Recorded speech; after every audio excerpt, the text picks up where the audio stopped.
Hello नमस्कार सत श्री अकाल केम छो कस्य काय केरो हाल है केना छी यहाँ सब कैसन वानी हाउ आर यू कैसे हैं आप लोग केमो नाचो मनक्कम खम्भा गणियोकोम केमती अच्छंती की खबोर नमस्तुभ्यं राधे राधे राम राम देवी और सज्जनों।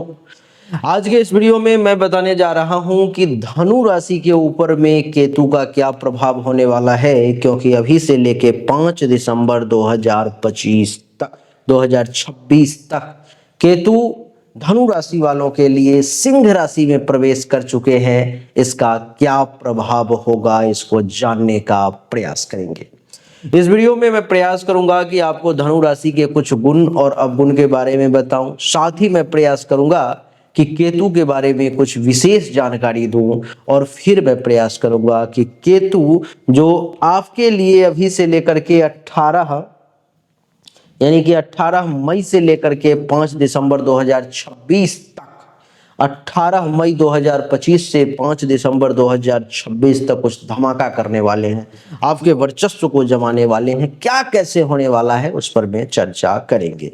देवी और सज्जनों, राहु पर में हर कोई चर्चा कर रहा है, शनि पर में हर कोई चर्चा कर रहा है, लेकिन केतु एक ऐसा विषय है जिस पर में एक तो लोगों को बहुत ज्यादा जानकारी भी नहीं है और चर्चा भी कुछ खास नहीं कर पा रहे। आइए मैं चर्चा शुरू करता हूं। धनु राशि वालों के 5 गुण को समझे। सबसे पहला, धार्मिकता और आदर्शवादिता, ये पहला गुण है। इसको थोड़ा सा एक्सप्लेन अगर मैं करूं तो धनु राशि के जातक आध्यात्मिक होते हैं, धार्मिक और सिद्धांतवादी होते हैं। इन्हें उच्च नैतिक मूल्यों में खूब विश्वास होता है। आपने इसका अर्थ समझा?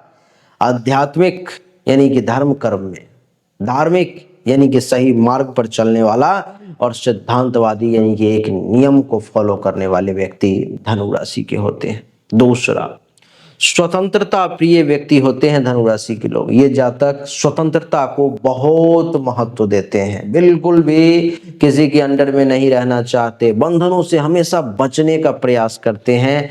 मैं तो ये कहूँगा कि नौकरी भी तभी तक करते हैं जब तक इनके पास कोई दूसरा चॉइस नहीं होता। तीसरा, जिज्ञासु और शिक्षा प्रेमी होते हैं धनु राशि के लोग। धनु राशि वाले ज्ञान के खोजी होते हैं, खूब ज्ञान के खोजते रहते हैं, जानने का प्रयास करते रहते हैं। दर्शन, धर्म और अंतर्राष्ट्रीय विषयों में भी खूब रुचि जो है सो धनु राशि के व्यक्ति में आप देखेंगे देवी और सज्जन। इतना ही नहीं, उदार और आशावादी, ये लोग स्वभाव से उदार होते हैं, दानशील होते हैं और सकारात्मक सोच वाले होते हैं। उदारता खूब होता है इनके पास में, दान पुण्य करने का अवसर होता है और खूब करते भी हैं, और हमेशा निगेटिव सोच को दूर करने की कोशिश और पॉजिटिव सोच को अपनाने का ये प्रयास करते हैं। देवी और सज्जनों, धनु राशि के लोग साहसी और उत्साही भी होते हैं। ये किसी भी नए कार्य को उत्साहपूर्वक आरंभ करते हैं और जोखिम लेने से बिल्कुल भी नहीं डरते, थोड़ा सा भी नहीं। अगर रिस्क लेना है तो इनका मानना है कि रिस्क है तो इश्क है, इश्क है तो रिस्क है, यानी कि रिस्क से ही इश्क है। जितना ज्यादा रिस्क होगा उतना बड़ा फायदा होगा, इसलिए ये उस काम को भी कर लेते हैं जिसको करने में लोगों का हृदय कांपने लगता है। ये वो 5 गुण हुए जो धनु राशि के बारे में हमने आपको बताए। अब 5 अवगुण को मैं आपको बताने जा रहा हूं। सबसे पहला, अत्यधिक स्पष्टवादिता। ये जातक बहुत सीधा बोलते हैं, जिससे दूसरों को हमेशा चोट लगने की संभावना रहती है, और ऐसी बातें बोल देते हैं कि दिल पर में लग जाता है। कहते हैं, ऐसी बानी बोलिए मन का आपा खोए, औरों को शीतल करे आपों शीतल हो। ये सिद्धांत को ये नहीं अपनाते। सच्चाई है, सीधा बोल दिया। अब अगले को उससे दुख होगा, तकलीफ होगा, आपसे दुश्मनी करेगा, क्या करेगा, ये बिना सोचे हुए तो इस पे काबू करें। दूसरा, अस्थिरता। कभी कभी इनका ध्यान बहुत जल्दी भटक जाता है, विशेष रूप से दीर्घकालिक लक्ष्य में, लंबा समय का जो प्लानिंग है उसमें ये ध्यान को एकाग्र करके रख पाने में सक्षम नहीं हो पाते। अत्यधिक आशावाद यानी कि अति विश्वास और वास्तविकता से दूर सोच इनको नुकसान देते रहता है। अत्यधिक आशावादी बनना ठीक नहीं, अति आत्मविश्वासी बनना भी ठीक नहीं। आपको धरती पर क्या है, समतल में क्या है, प्लॉट पे क्या है, इस बात का विशेष ध्यान रखना चाहिए। विवाद प्रियता धार्मिक मुद्दों पर में ये होते हैं इनके पास, यानी कि अपनी मान्यताओं को सर्वोच्च मानने के कारण दूसरों की आस्था का अनादर कर बैठते हैं, जो ठीक नहीं है। सर्वधर्म समभाव रखना अच्छा है। आप अपने धर्म को सबसे ऊपर रखें, वो आपके लिए सबसे ऊपर है, लेकिन किसी और का जो संप्रदाय है, पंथ है, विश्वास है, उसको भी ठोकर पहुंचाने का प्रयास ना करें। देवी और सज्जनों, पांचवा अधीरता। सफलता की जल्दी में ये धैर्य को खो बैठते हैं और जिससे इनको नुकसान होता है। कहा गया है कि सब्र का फल मीठा होता है, तो सब्र रखने का प्रयास करें। आइए कुछ केतु के बारे में जानते हैं, केतु के ज्योतिषीय महत्व को समझते हैं।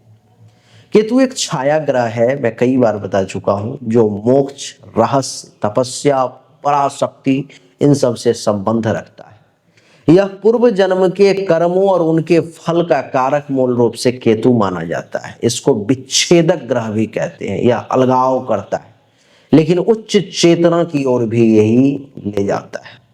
केतु के अंदर में कौन कौन सा विभाग आता है तो उसको समझिए। आध्यात्मिकता अगर आपको हाई लेवल का चाहिए तो केतु अच्छा होना चाहिए। गूढ़ ज्ञान, तंत्र मंत्र, ध्यान, समाधि, विज्ञान, इनोवेशन, गुप्त रिसर्च, पारलौकिक शक्तियां, पूर्व जन्म, आईटी, मैकेनिक, खगोल शास्त्र, एकांतवास, निर्वासन, परित्याग, ये सब केतु के कंट्रोल में आता है।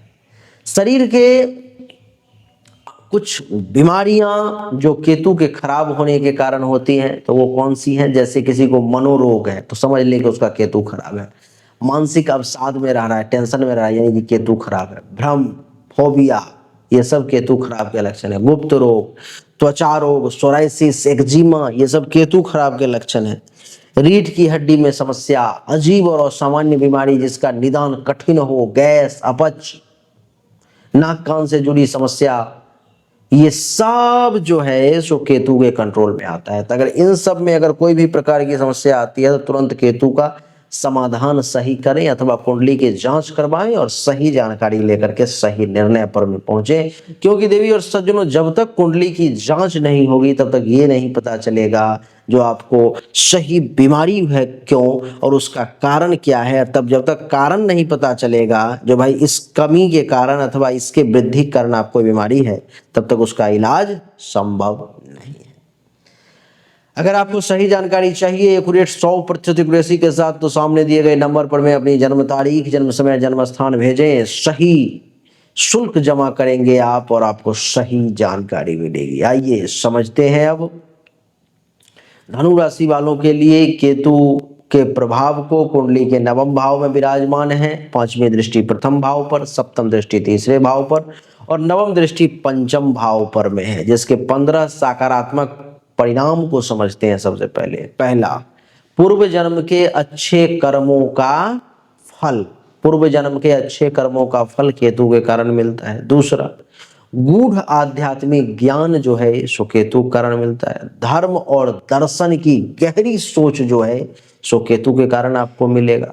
यानी कि थोड़ा ध्यान से समझें, आपने जो पहले जन्म में जो काम कर रखा है अच्छा और बुरा, तो बुरा वाला तो अभी छोड़ दें क्योंकि अभी अच्छा परिणाम दे रहा है केतु। तो आपको पूर्व जन्म के अच्छे कर्मों का अच्छा फल अभी से लेके 5 दिसंबर 2026 तक जो है सो केतु देने का प्रयास करेगा। बहुत ज्यादा गूढ़ ज्ञान की प्राप्ति होगी। धर्म और दर्शन में आपका बहुत गहरा रुचि होगा।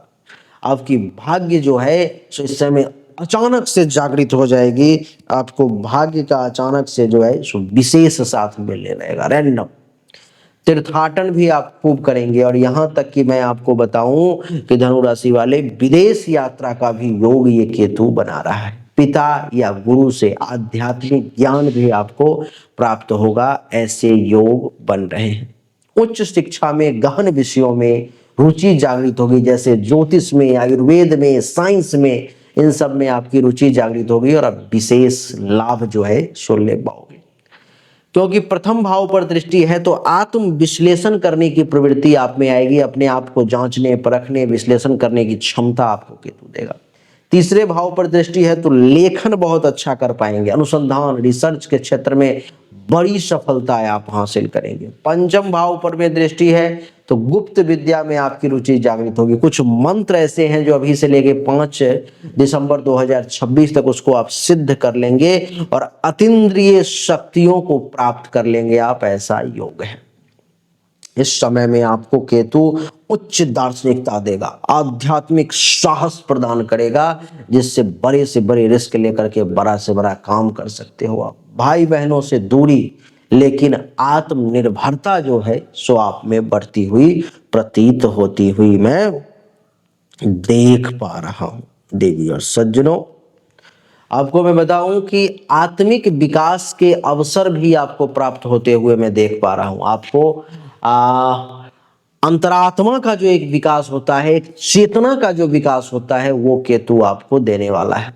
विचित्र अनुभव कुछ आ सकते हैं, जैसे कि सपना या सपने में देवी देवता का दर्शन, ये सब आपको देखने को मिल सकता है। इस समय में स्वतंत्र चिंतन करेंगे और मौलिक दृष्टिकोण को आप प्राप्त करेंगे। ये वो 15 सकारात्मक परिणाम थे जो केतु के कारण धनु राशि वाले आपको प्राप्त होने जा रहे हैं। अब मैं आपको वो 5 नकारात्मक परिणाम बताने जा रहा हूं, जिस पर मैं आपको विशेष ध्यान देना है और बचने का प्रयास करना है। सबसे पहला, गुरु या पिता से टकराव या दूरी करवा सकता है केतु, तो उससे आपको बचने का प्रयास करना होगा, नहीं तो ये केतु आपको डैमेज कर देगा। दूसरा, धर्म के प्रति अजीब और विचित्र नजरिया आपको केतु दे सकता है, तो उससे आपको बचना होगा। अपने धर्म का विरोध ना करें, कुतर्क ना करें, तर्क करना है तो तर्क करके उसको समझने की कोशिश करें। भ्रमित विश्वास आपके अंदर कुछ केतु जागृत कर सकता है, स्यूडो स्पिरिचुअल आपको बना सकता है, यानी कि भ्रमित विश्वास आपके अंदर जो है सो जागृत करवा सकता है केतु, और वो आपके लिए ठीक नहीं है। आपको मैं बता दूं कि प्रथम भाव पर दृष्टि है तो आपको आत्म विश्लेषण करते करते अपने आप में आत्महीनता का बोध करवा सकता है, जो कि ठीक नहीं है। संतान से कुछ दूरी, मानसिक दूरी या टेंशन तनाव करवा सकता है, तो इससे भी बचने का जो है आपको प्रयास करना चाहिए। तो केतु जो है सो आपको बहुत अच्छा रिजल्ट दे रहा है, लेकिन इन 5 चीजों पर मैं आपको एक बार चिंतन मनन करना चाहिए।